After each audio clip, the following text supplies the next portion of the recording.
Waking Up is Not Enough. Flourishing in the Human Space, a podcast by Polly Young-Eisendrath and Michael Berger. When you peek into the cosmic unity of existence and feel the love and inspiration of awakening, what happens next? Whether it's through meditation, spiritual practice, near-death experience, ingesting a mind-altering substance, or being born again, you don't get a map for improving your messy life.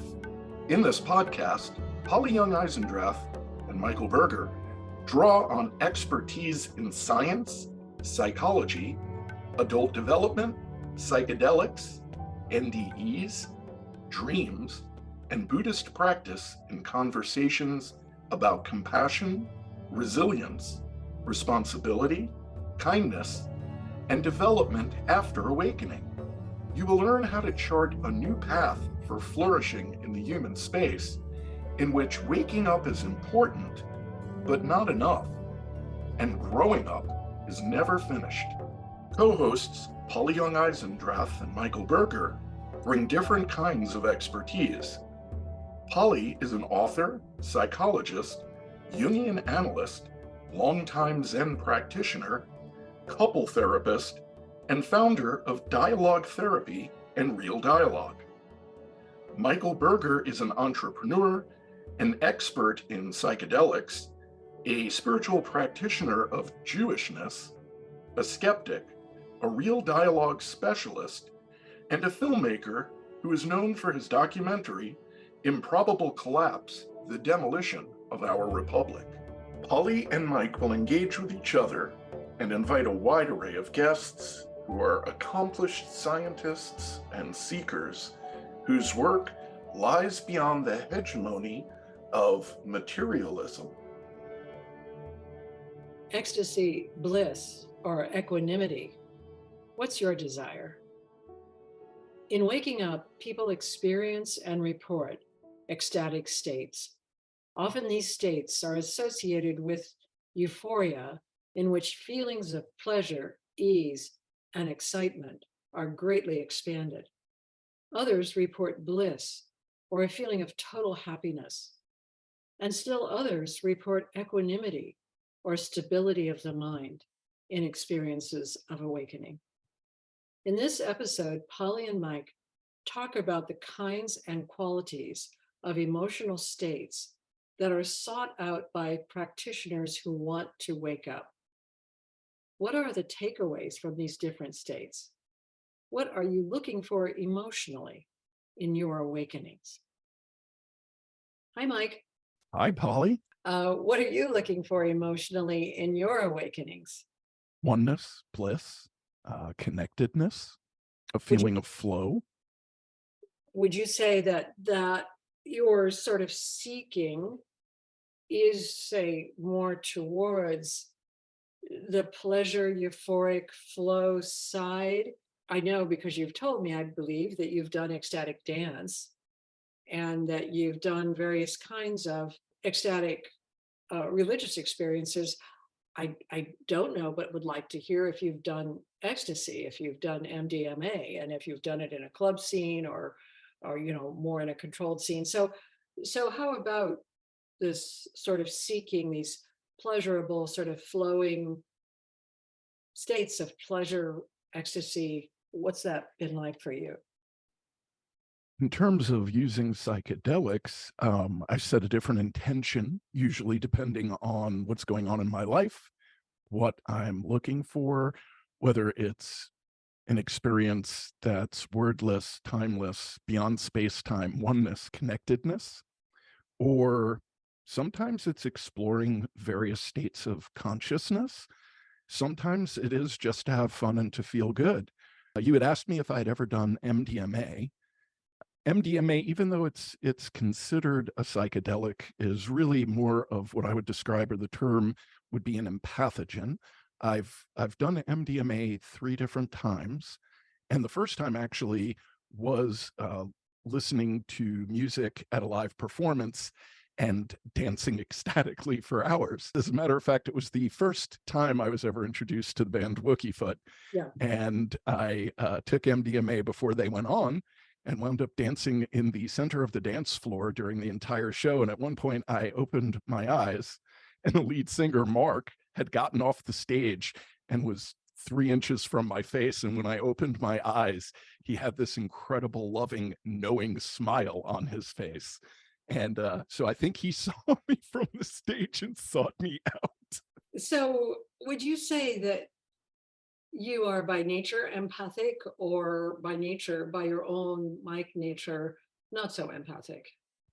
No, I would say as a survival mechanism, I've been empathic most of my life. I think, that comes from childhood trauma and having a constant vigilance of testing the emotional air of other people. When you test it, what are you testing for though? Because that doesn't immediately lead to empathy. No, all right, by testing, what I mean is for whatever reason, even from an early age, have tried to put myself in other people's shoes, or to use your metaphor, to walk and try to see the world from their snow globe, Mhm. to make sense of their motivation, to try to get into their umwelt, or how they feel Mhm. in the center of their personal experience, to understand where they're coming from. So, do you think that taking a drug like MDMA, or any of, I guess, the entheogens, the ones that put you into the mind of God, so to speak, that those substances enhance your natural desire to experience somebody else in their experience? Or do you think they can, let's say, create that desire? You could only speak, of course, from your own experience, but I've always wondered, because I haven't taken these kinds of drugs, I'm not saying that in any way that is, let's say, critical or snooty or whatever. It's just that I haven't. And so I always wonder, do they enhance empathy in people that are already empathic, or do they create empathy in people who are guarded against feeling other people's feelings, people who are naturally self-protective? So I guess what I'm wondering is what you would say from your experiences. Does it enhance something, or does it break through something that's, you know, been guarded? Great questions. I mean, in my case, I think for one, I'm naturally predisposed to be self-reflective. So what I've noticed in my own experience, especially only coming back to psychedelics when I was over 50, as an older person coming back, I would say my experience of it is in the dissolution of hangups and habitual ways of relating. And it's almost as if the layers of an onion are peeled back. And I experienced at the core of myself pure love. And not only did I experience a sense of love and oneness, but I also was able to feel and see in people, if I was in a setting with other people, that within them as well. So, in my experience, there is a heart opening aspect, or potentially a heart opening aspect, that psychedelics can activate. So much, though, is truly dependent on your mindset, what you bring to the experience, your intention, your trauma, your life experience, and then the setting, whether it's a social occasion, and hopefully these are part of your preparation, is having your set and setting align with whatever the intention is. So if it's deeper connection, to feel more empathetic, if that's part of your, even if that isn't part of your intention, psychedelics, especially MDMA specifically, seem to function at that level of opening up this sense of love that we have, that may be buried beneath words, thoughts, habits, trauma. There can be euphoria, and there's definitely an increased, one of the terms would, again, would be empathogen. So it does increase empathy. So that empathy, though, the way that you're expressing it in words, is, let's say, the positive side of human emotions, because, something like fear is contagious, something like rage is contagious. You could say that's through empathy, that we feel someone else's fear or rage, and we take it on. When I hear people talk about ecstasy or MDMA, or let's just say the more entheogen type of psychedelic, I always hear only about positive emotions. And so I do wonder, that could be, as you said, the motivation of the experiencer. The experiencer wants to open in his heart or open her heart or open their heart. And then they want to feel this love in others. And so they do. But I know that in my experience of people in psychotherapy, couples particularly, when I'm empathic with their feelings, it's a range of feelings. It's certainly not just love. I mean, you could say that driving everything underneath all of those self-conscious feelings are those feelings of anxiety and apprehension and alienation. Underneath of all that, maybe is something that's unifying. It's just been curious and interesting to me that the emotions that get associated with the empathogens or the entheogens are usually described only as positive emotions. Well, that is likely very true for MDMA specifically. I mean, so now that it's been demonstrated to help in a therapeutic setting with PTSD and social anxiety, one of the other aspects of MDMA, you may experience that outside of a therapeutic setting. I think this is why it was a very popular club drug at one time and why it is still popular. It also has dimensions where it breaks down social barriers, inhibitions. I would feel better able to express my thoughts and feelings if I was on MDMA, feel more connected to people, to friends, feel more intimate. However, when we get into some of the other psychedelics like psilocybin and LSD or DMT, what you're describing are the negative emotions. They certainly arise. Those are called difficult or challenging experiences.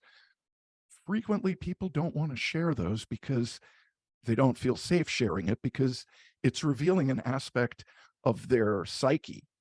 And there are not many safe spaces, I think, where people feel comfortable sharing those very difficult experiences. This is one of the purposes of having an integration circle of people who, in an intimate setting with appropriate guidelines for not sharing outside the circle, people do share these experiences so we can learn from each other and understand maybe some aspect of ourself that comes up in a difficult trip. So yes, there are experiences of negative emotions, most definitely. And again, depending on set and setting, these can be magnified as well. So, when I looked up the word ecstasy, ecstasis, one thing that I saw that is from some of the more ancient traditional definitions, it is an experience that goes outside of your normal sensorium. And so it can be painful or it can be pleasurable. So ecstasy itself can take you into painful states or can take you into pleasurable states, but they're states that would be outside of your normal sensory awareness. That, in other words, you are not stable. You're stable. You're ecstasis. You're not stasis. You're exiting that, let's say.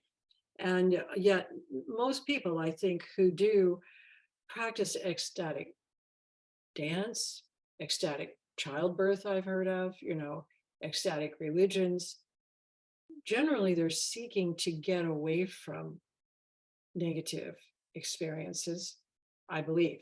In other words, they're not seeking to have painful experiences. They're seeking to get away from painful experiences and to get into a state that you could call pleasure.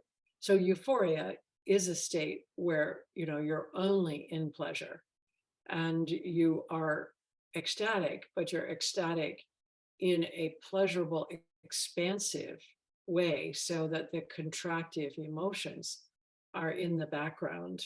even pain. So, I kind of wonder about mm, ecstatic experiences as, in some ways, a desire to get away from being in human relationships, getting away from human culture, and to some extent, perhaps even getting away from the pain of one's body. So I wonder what comments you have about that. So I also looked up stasis and ecstasis. So ecstasy is in a sense, it's a being out of balance. And one of at least Merriam-Webster's definitions is a state of static balance or equilibrium. So from my personal point of view, seeking a state of perceptual change that breaks out of my habitual way of relating and experiencing myself in the world is one potential, which I would say is more of an approach. And I heard you discuss some aspects of when we try to escape from reality, perhaps into something more pleasurable and avoidance. On another level, too, I would say that part of it is seeking to escape from a verbal prison we live in, the constant monologue, if we're aware of it, if we're not able to quiet our minds, if we're activated. Also, another aspect of that ecstatic state is a seeming more direct experience or perception of reality at a deeper level. To get out of that default mode ego kind of paradigm. Yes, yes. And there's a wordlessness, timelessness. It's as if you've escaped space-time, or at least the constraints, the perceived constraints of space-time dissolve. And there may be an aspect to it where we're trying to get back what we lost during socialization as well. Mhm. Well, there's certainly, in my view, a lot of research and evidence that the human infant is not separated out from the world around it, so that this sense of ego default mode, what we call self or me, is created, between 18 months and 2 years. Prior to that, the human infant is more like other mammals that experience a kind of flow back and forth between what we could call embodied experience and the experience of a so-called world out there, that there's a flow between those two because everything really is mind. It's always first person, whether you're experiencing your so-called body or your so-called mind or your so-called tree or your so-called chair or the statistics or the Hubble telescope. It's always first person. And so, that infant experiencing that doesn't have, this is my body, you know, here's my personality. These are the things I identify with. So, it's possible, I think, that some of the psychedelics do release us into the kind of state of being that we had in infancy, but we're having it now in an adult setting with other adults, if that's going on. And so, in a sense, it is contained. It's not as though we're falling back into an infantile state that's uncontained and might seem terrifying, if you're doing that alone. So there is evidence that these early non-self states, while they have lots of pain and fear and negative emotions in them, also have a lot of pleasure and boundarylessness and so on as well. I think that probably, all humans have had the taste for ecstasy, the taste of euphoria because of that early time. And it's, in the Genesis story, it's the Garden of Eden, before Adam and Eve tasted the fruit of knowledge, which is like the fruit of self-consciousness, you know, and then you go on to be able to have certain kinds of insights that God can have, but you no longer feel at ease. You feel now inside of a body and afraid. So it seems like some of what drops away, again, I'm not speaking from my own experience, I'm speaking really from reading about others. what drops away in, ecstatic dance, in euphoric interventions, or, when people are doing ecstatic dance or doing euphoric activities, that sense of body drops away. That sense that I'm in here and there's something else out there. And then you said additionally comes a feeling of I can feel that I am love. And then I feel you are love also.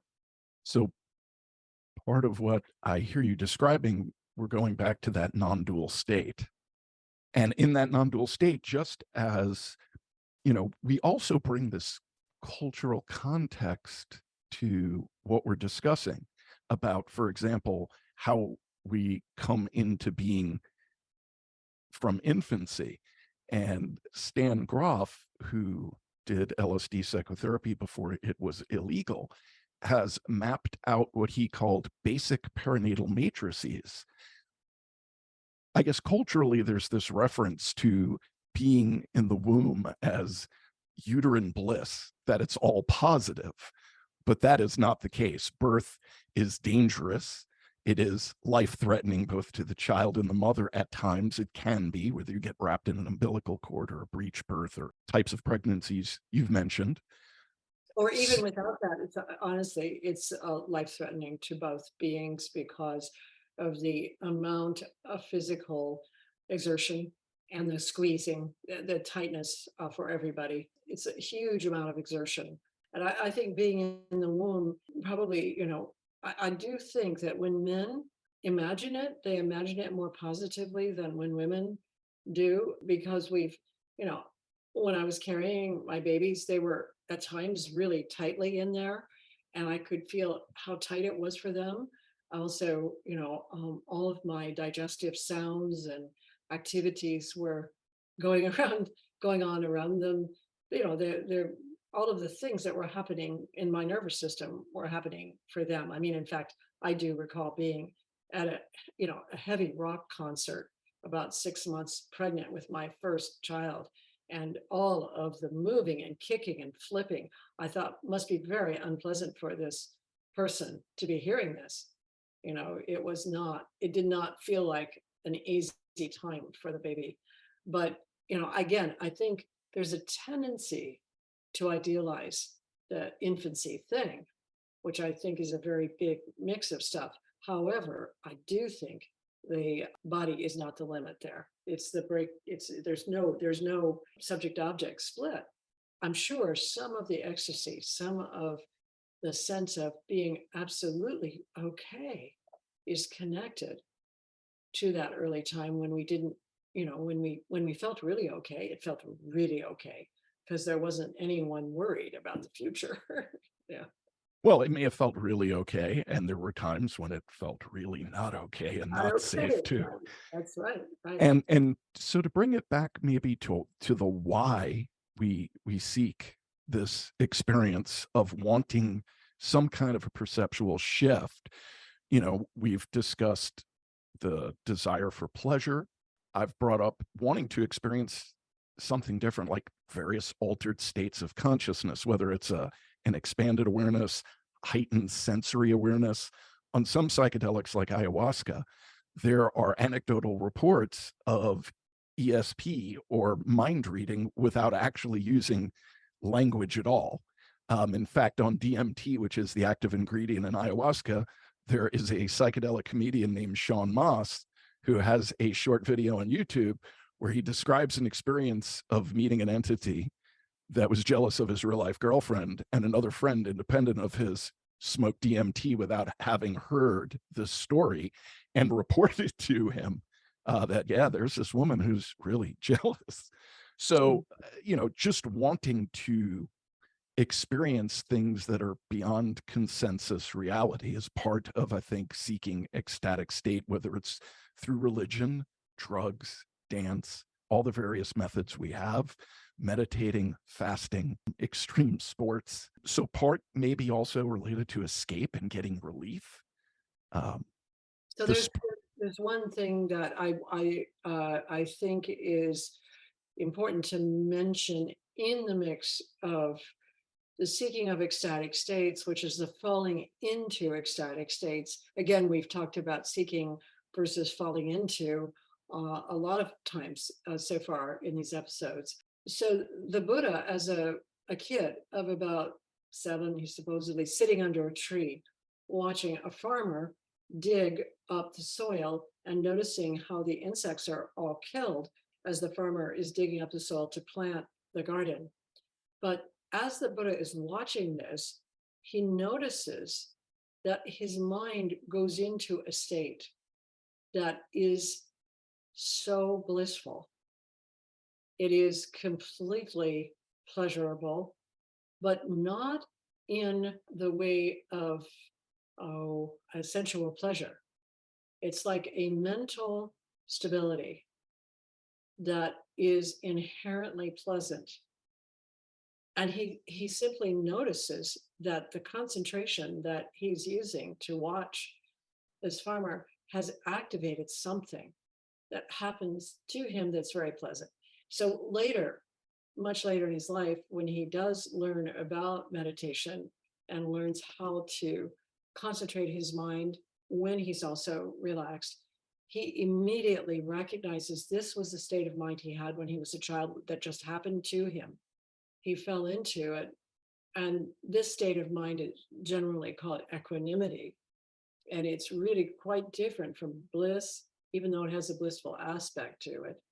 Well, I'm not going to say it's different from bliss. It's different from euphoria. Equanimity basically is a complete stabilizing of your awareness.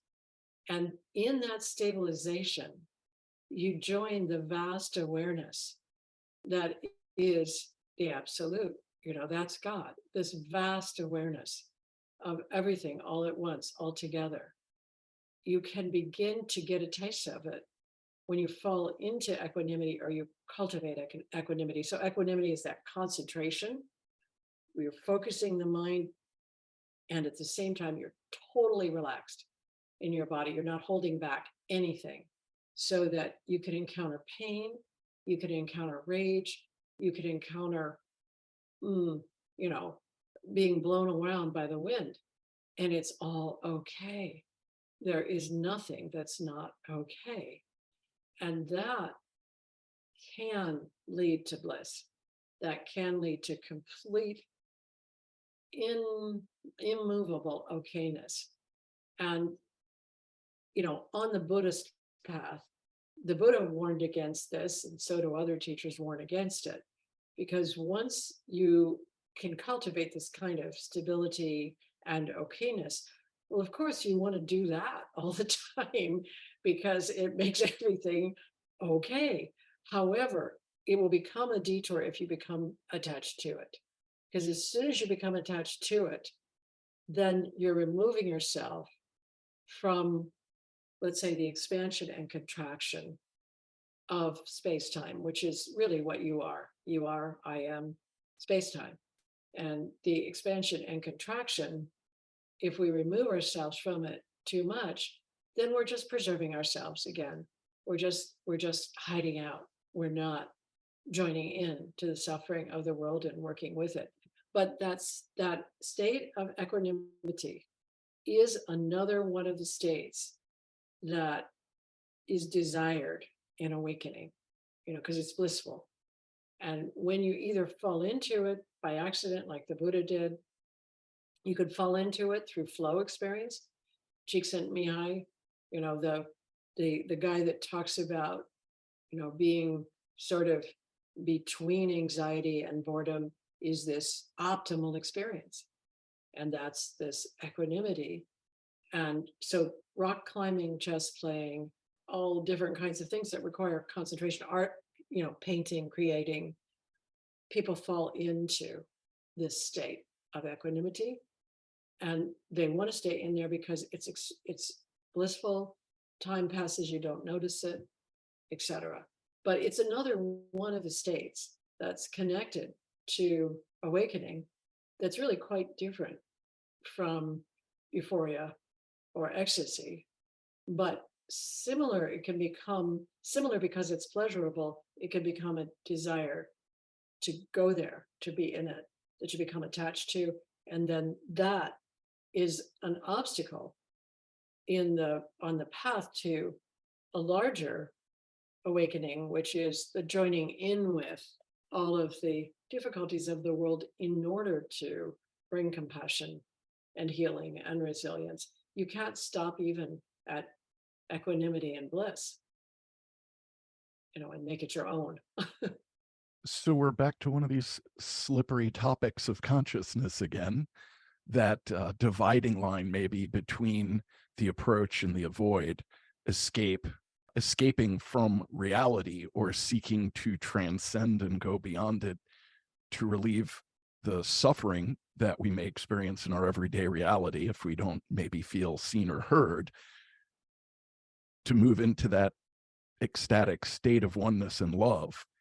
And yeah, so the contrast is, you use the term euphoria, which is, it's an overwhelming state, which is why it can be very easy to chase euphoria and get hooked on any of these emotional states, ecstasy, bliss, oneness, as you said about equanimity. You can't live your life and be entirely removed as well, or let me a different way, unmoved by life. Right. So at a very deep level, though, from what I've been learning from you about equanimity, is how it relates to whether or not you were talking about pain or pleasure. It also relates to pleasant and unpleasant emotions as well. The image that came to mind is the image of one of those still mountain lakes that reflects the sky perfectly without ripples. It never holds on to it. It only reflects what passes by. And that's kind of a way of thinking, or a way that I think about, visually try to imagine that ecstatic state, or the state of equanimity, where there is a certain stability in the way I perceive my reality. It's as if I'm witnessing the ups and downs, the way the tides come in and out of my personal experiences, my emotional life, whether at times I feel connected or anxious or disconnected. So I think with equanimity, by cultivating this state, I believe, at least for me, it's helped me to become a better observer of what arises emotionally within me. And I think better able to accept what arises, as opposed to fighting it, pushing it away, avoiding it, suppressing it. So You're making so many good points. I don't want to lose the thing about the mirror and the mountain lake, because yes, that in that state of mind, you are the witness, and you can witness and experience so many things without freaking out, without contracting. You're really kind of an open mirror. And that openness is sort of like the air, like it can't get knocked down. But again, if you seek that for yourself, if you are, let's say, wanting just that, and of course, on a meditative path, as you happen onto these states, you're just amazed that they even exist. And of course, you want them. You want to get back to that. You don't really like all of the painful sitting there with your thoughts, driving you into the ground and so on. The thing about equanimity is that it's an incredible tool. It allows, if you can cultivate, if you stabilize your mind in it, it allows you to be forever courageous, because you can go into anything and you're certain that you're not going to be just sort of nailed down into something that you won't be able to tolerate. So it's sort of infinite tolerance. Well, so what's the downside of it? Like, why wouldn't you just want that all the time? Well, you can't exist in that state as a human being. You cannot be a rock. You cannot be the mountain pond. You can be like that sometimes, but you can't be that. And so in a certain way, if you want it for yourself, it becomes another escape. Again, you're an escape artist. You're going to go after these things that allow you to get away from your fellow humans. that allow you to remain, sort of looking like the stable Buddha at the party or whatever, and that doesn't work. You can't do that and be the human. One of the wonderful things about the big change in Buddhism from early Indian Buddhism, when awakening really was the main goal was to get out of space-time, and then later with the development of the second sort of turning of Buddhism in India, Mahayana Buddhism, is to bring all of this awakening and this love and so on to the suffering of the beings that you are with in space-time.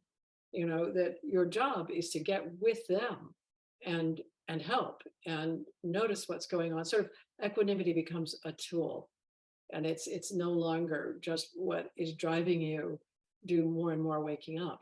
It seems again that there may be a danger, I don't know, in taking various kinds of substances, because it could be that you continue to take the substances, but you never bring back the rewards to your fellow beings, or to any other beings, except the ones that might be at the party with you. So it seems like that's sort of attachment to euphoria, ecstasy, expansive states of mind, or even to equanimity is a problem.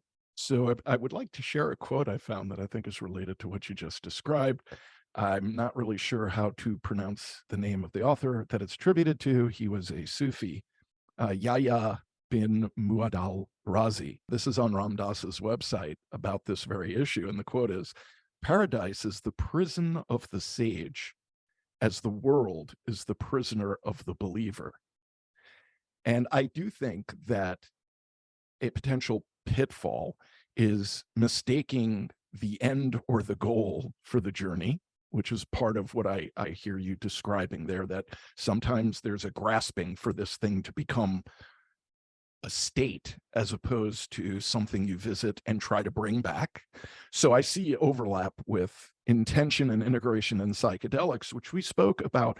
What and how can you bring this back in your everyday life? Part of that, I would hope, or at least for me, is to try to practice equanimity and loving kindness, and to try to embody that in my interactions with other and try to be mindful of it, especially when I can feel myself reacting. If I'm cultivating this witness consciousness and I can feel these emotions arise, I can hear parts of my own narrative that get activated. And I can feel that I may behave very automatically and robot-like, because there are all these connections and associations that I'm walking around with from a lifetime of being on the planet and interacting with people, having different experiences. And I don't think, obviously, I couldn't have all of this in my conscious awareness. I would not be able to walk through life. It's another thought about this is, once you've seen God, you still have to come back and earn a living and go to work in a mean, loveless society. Well, And so the mean loveless is where I would depart. I think your eyes and your ears are the eyes and ears you're using. So if you hear it as mean or you hear it as loveless, there's something that you're doing also to bring that meaning to that moment. Again, when we talk about, subjectivity, first person, the narrative that we use is what we're assigning to the experience. I do feel, as I move on this path more and more, that I was thinking about this morning, actually.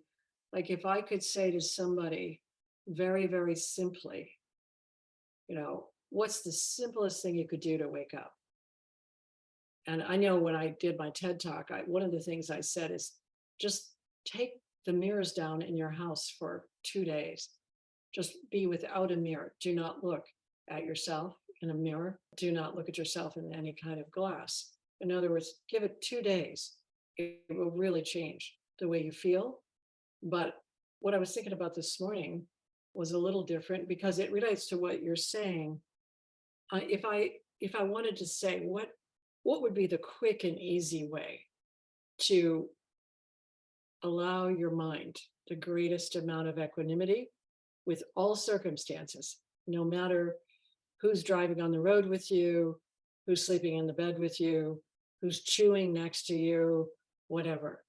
And I thought of two things. One is this first one will seem very odd, I'm sure. Clean all the surfaces, the physical surfaces in your house. Try to keep them as clean as possible so they reflect light. Because many people's physical surfaces are crowded with piles of stuff. And instead of reflecting the light, which they will do naturally, they're reminding you of what the mail you haven't opened, the book you haven't read, the bill you haven't paid. So there's no light coming in your home from the physical surfaces. And I mean the surfaces in your kitchen, in your bathroom, on your table. Shine them up a little bit so they reflect the light. The light itself will do something to you. So that is number one, clean your surfaces. Number two, drop your mental talk. Just drop it. Drop it again. Drop it again. Drop it again. Those two things together, when you can abide in them, the light plus the dropping of the talk, will provide so much bliss and equanimity. I'm not sure about ecstasy, but equanimity, that, you can go out into the world just from being in your house with the clean surfaces and spending some period of time dropping the talk. You can go out refreshed, and you didn't even have to meditate. You didn't have to sit still. You didn't have to take any substances. And, you were just walking around in your house and cleaning the floors or cleaning the counters and then dropping the talk. So, there are things that we do in our ordinary life, like clean the surfaces, that do help us. But most of the time, what we're doing in our ordinary lives get in the way of pleasurable states, because of the talking to ourselves. And really even talking to ourselves about all the unenlightened people that are around us, and talking to ourselves about how our partner or sibling is not interested in us, doesn't get interested in anything we're interested in. And believe me, I do really a lot of that talking to myself, but then I drop it and I drop it and I drop it. And it's amazingly easy to enter into at least a state of equanimity just with the light and dropping the talk. So I sorry I interjected that at a moment, but when you mentioned all the stupid and mean people, that brought it to mind. I think the importance of equanimity in awakening is how it brings more balance into integrating these ecstatic or potentially blissful experiences, which may in the short term provide something very temporary. And it's only through cultivating that equanimity that we're able to sustain this practice. And in a sense, to go with the flow a bit more, I like the idea of turning off the internal chatter. Another exercise I've tried is to banish using the word I for 24 hours, which is, it's not an easy thing to do, but it certainly is a humbling experience. Partly not easy. I mean, here again, this is a tricky thing because you're using I typically to talk to somebody else. And so if you don't use it, I've seen people try to write me notes where they don't use it, then I don't know what they're talking about. I mean, it's if for example, somebody says, well, can you come to this party? And you say, the time is not available, instead of I don't have time. A more creative response might be, the hermit can't leave the cave.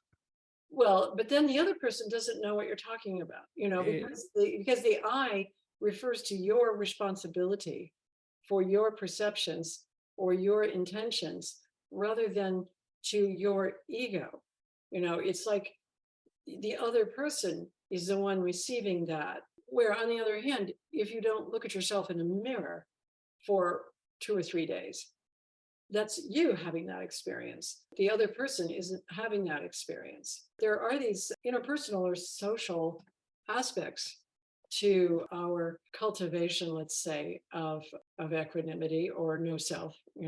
I've seen people try the personal pronoun stuff, but it often is creating confusion for others who are around them. This issue of being awake and then creating conditions for others that are not particularly empathic to the others, can be one of the issues. I mean, we've talked about that already, but I don't want to. I don't want to rain on your parade about the pronouns, but Yeah, I was just pointing out that it's an experiment I've done from time to time over years and years and years. mm, And I experience it more in terms of not so quickly not identifying with my ego, but it's more about my self-talk. In other words, you're right. I can't interact with people if I'm not referring to myself. And this speaks to what we've been talking around about, how part of the challenge resides in language, using these symbols. So I can be my identity, I can be my location in space-time, I can refer to many things. And our perceptions, our personal experiences are very nuanced, and we bring our own interpretation of what we believe we see, hear, and feel into language, into interpreting. So there's the cultural context. So not only, I mean, in much of what we're speaking about is first person, but I think here we're butting up against how this really becomes intersubjective and even affects the collective as we bring equanimity and maybe loving kindness into our interactions.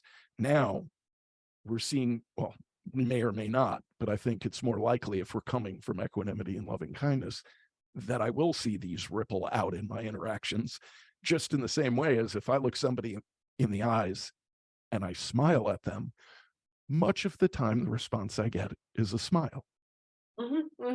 yeah, and I think it's very good to assess it in terms of the response you get, because it's either working or it's not working. When I wrote Love Between Equals, I said, so if you're trying to express this love to your beloved, the beloved is the one that gives you the feedback. You don't say to the beloved, but I was trying to let you know there, how much I liked your shirt, or whatever the other person says. I felt insulted. Well, you should take that feedback. It's again, that's where the equanimity comes in.